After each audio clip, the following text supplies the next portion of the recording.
Hello, and welcome to Agent Podcast. This is episode number 3.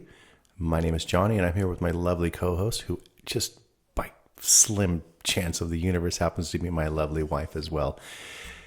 Wow, I don't know what to say to that. Hi, baby. Hi, baby. How are you? That music, did you like that? Yeah, where'd you get that? That's like everything I've ever dreamed of. Like, I just want to skip to school. That was like sunshine all over my damn self. It was sunshine. That's a pretty nice word for it. I just felt like nobody's getting in my way today. I'm going to back up the Cadillac and get on my way and go get out there. So today, as promised, we are going to dive into our dealings with Mr. Big. Yeah, the Bigs. Both Bigs, Mr. and Mrs. Big. And, you know, I'd already met Mrs. Big. I'd already met Mr. Big. Like I said, they have 1 million kids. And they're scattered, you know, at this point because she's just great and he's great. And today the title of our show is Do or Die. Mm-hmm. And there's a lot of implications on what that really means. And Jenny, do you want to extrapolate on why we titled this episode Do or Die? Yeah, because we're at a point where we've had this amazing opportunity to be selected as their real estate agent to go find a $4 million home, which is a fantastic budget. It's higher than the market. It's a little bit better than what the average realtor was doing in town, although the real estate, you know, in Laguna Beach is terribly expensive. A $4 million buyer is not the average buyer in Laguna. And so, you know, you have this client who's selected because you've hustled and gotten into their... Kind of got under his skin maybe a little bit, you know. I got into his breast pocket. Yeah, I think that's a really great way of saying it. He put me in his breast pocket, you know. Yeah, and so you understood that, you know, this wasn't just something that was a run of the mill. This is not your average occurrence of having a buyer and showing them a home and getting them to buy a piece of property. This was a special buyer. Yeah. This was a significant buyer. Big dude. He's Mr. Big. Mm-hmm. And it's kind of like when you're fishing for black marlin, which is a rarity I probably will never enjoy. And it's one thing to hook a black marlin. It's another thing to get that damn fish onto the boat. Good luck. Yeah, right. Before he snaps the line and swims off with your very expensive tackle. Yeah, I feel a little bad, you know, comparing them to a marlin.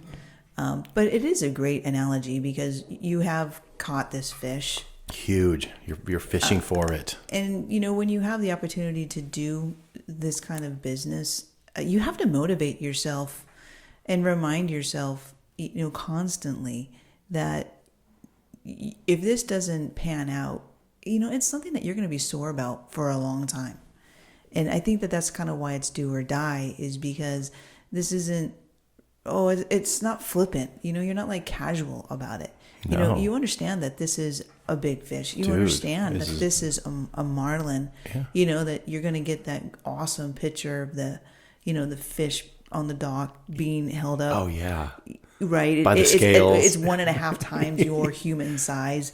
And it's got all the numbers. It's if you're a fisherman, is that not like your happiest day? Oh yeah. No, you're going on the board, and people are gonna be like, "Shit, those people sold that house." Yeah, nobody catches a big black marlin and then goes, "No, don't take my picture."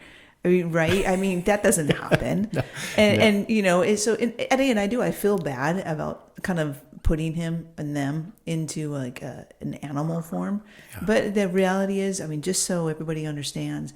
It really is a big deal. It's a big deal. It's an exciting deal. It's a great,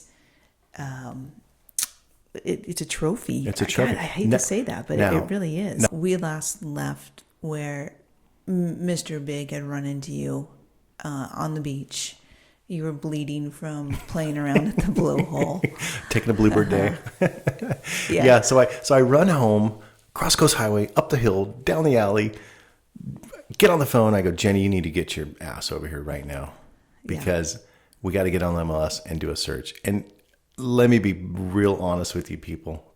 To be fair to all you, I did not know how to get on the MLS. It's such a guy thing to say too. And I don't freaking care. You could judge me like, oh, that's so simple, dude. All you got to do. Yeah. I mean, later on, I got really good at it because I learned how to glean data. Jenny will tell you I'm really good with numbers and memorizing things. You tell me what year the house was built, what year the last people bought it, what was the last year it was sold, what they paid for it, how many square foot, how many bedrooms. I will never forget that number. We get on the MLS and we're searching for a $4 million house. Now, the thing you got to realize, people, is I don't know anything about Mr. Big. I don't know how big his car collection is. I don't know if he collects vintage motorcycles. I know nothing about this dude's needs from garage up. Mm-hmm. Well, we did know what the bedroom count was. We knew what the bedroom count was because of why? Well, they had 4 children. 4 children. And a maid, a live-in maid. Yeah, so it's the 2 of them. It's 4 kids. It's actually 3 children and a baby. Yeah. And the maid. Yeah. And so we understood not only what the bedroom count was, but kind of the layout was. We understood that they needed a room near the master so the baby could be, put there in close proximity to Mrs. Big. And that the 2 boys were going to share a room. Yep, that was an easy one. There was going to have to be a room for the girl. And somewhere, not near the parents, probably near the kids, was going to be the maid. Yeah. And so we kind of understood how they were going to live in the house. And that helped because we were able to go and look at houses on the MLS and be like, oh, all 3 bedrooms are, right upstairs next to the master. That's not going to work, No. And whatever. So we were able to kind of figure out. There was a lot of that.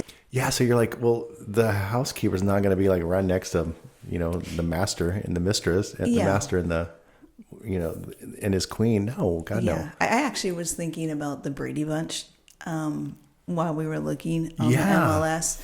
I go, yeah. Yes, the Brady Bunch. That's the house. If there can be a bedroom that's off the kitchen, next to the laundry God, that would be perfect. But I think they kind of stopped making some of that. With the carport right there, so when she went shopping and flirted with Sam, she could bring in the groceries and put the shit away and go to her room and turn on the black and white. Yeah, that's so funny. Yeah, and that is the damn setup we're looking for, and it was viciously hard to find. Well, it was hard to find in a beach town for sure. Yeah, and so the first home we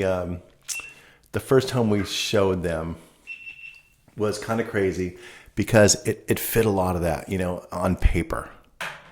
And then we go to see it, and it's overlooking Aliso Beach. You can see the sand. It's one thing to have a ocean view. It's another thing to see the sand. Well, I don't think it's seeing the sand that's so rad.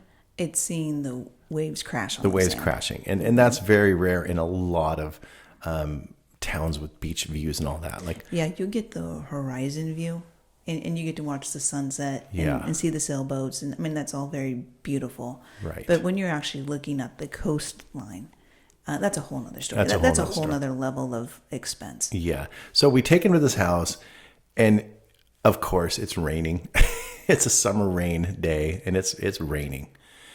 And it has this gnarly, steep driveway that was like hell to the no. Am I driving down there? Or God forbid you got to back down this thing. Mm-hmm. And then you get to this home, and it's one of those homes where I'm going to picture like the producer of the Mamas and the Papas, built this home, or John Denver's recording engineer built this home and raised this little beach family there. And every room had I have this dear friend, and he's a sickening good woodworker, and he will appreciate this because he'll be listening. It looked like every room they used a different Daniel to do far out woodworking in this house. And it was so bad. Now, the joinery and the craftsmanship was awesome, but just so weird. They were like, what? And we were just like, each room had their own jacuzzi with a deck, and oh God, it was so bad. So, ixnay to the hell yay on that house. We got the heck. What we had said, in episode 2, how many chances are they going to give you? Oh man. To find a good piece of property. It doesn't have to be the one, but it has to be something that they're going to continue to be excited about. How long can you keep that marlin on the line? Because you want to be like, oh, is it going to be between house A, B, or C? Not like, oh, really? What's the lesser of, the 2 evils here? Yeah. So we wanted to make sure we kept them excited and interested in the idea of buying a house in Laguna, and definitely interested in the idea of letting us be their realtor. Yep. And here we go. House number one is honestly, it was a horrific decision. And it really speaks to how important it is to preview a piece of property. Because I think if we had really seen that house first, we wouldn't have taken them there. We wouldn't have shown. But what was challenging and what became a challenge that we weren't even, comprehending at the time was you could not just pick up the phone and call a realtor and say, oh, I see you have this house on the MLS. I'd like to show it to my client. I'll be there over, at 2:00 today. Let myself in with the lockbox. Like, that did not exist. No, they were just so... These houses did not have lockboxes. Nope. And they surely weren't going to just say, oh, it's fine, you can go over there whenever. Because what they wanted to know was, okay, not only who is your client, but can you send over their, bank statements? Their financials, yeah. And the qualifications that you had to put up front just to get access to these properties, we were not prepared for that. We really felt like people were going to be, oh my God, you have a buyer for my house? Yes, of course you can come anytime. And people were like, no, I don't know who you are. You're Johnny and Jenny who?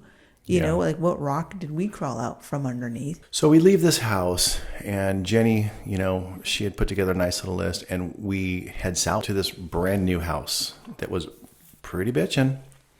It had a movie theater. It had a 6-car garage. It had a lot of stuff that honestly, it backed up against a hill, a preserve. There was no neighbors above you. You could see the sand. You could see the water, and they dug the house. And one of the things I quickly learned about Mr. Big, he would go out to the farthest point on the property, like he was on the Titanic, and he would look out, and then he would, hands on his hips, he would turn around and look back. And now that I know him, I know what he was doing. He was like, okay, I'm going to be grilling Kobe steaks over there. We're going to be pouring, champagne, bubbly Chardonnay and killer Cabernet over here. We're going to be doing, I get him now. I didn't know him at the time. Yeah. Remember this. Yeah. He definitely was master of the domain. Yeah. And he wanted to see how it felt to be on the furthest corner of his property line. Yeah. And he liked that house. Mm-hmm. He put it on his, short list, as they say. Mm-hmm. Yeah, so we really did kind of recover a little credibility by showing them that house. It was really on the drive down there, I'm thinking if this ends up being another Coldwater Canyon, copy, we're going to be in big trouble. And it was the exact opposite. Exact opposite. Yeah. And now that ended the tour that day. Mm-hmm. And we agreed to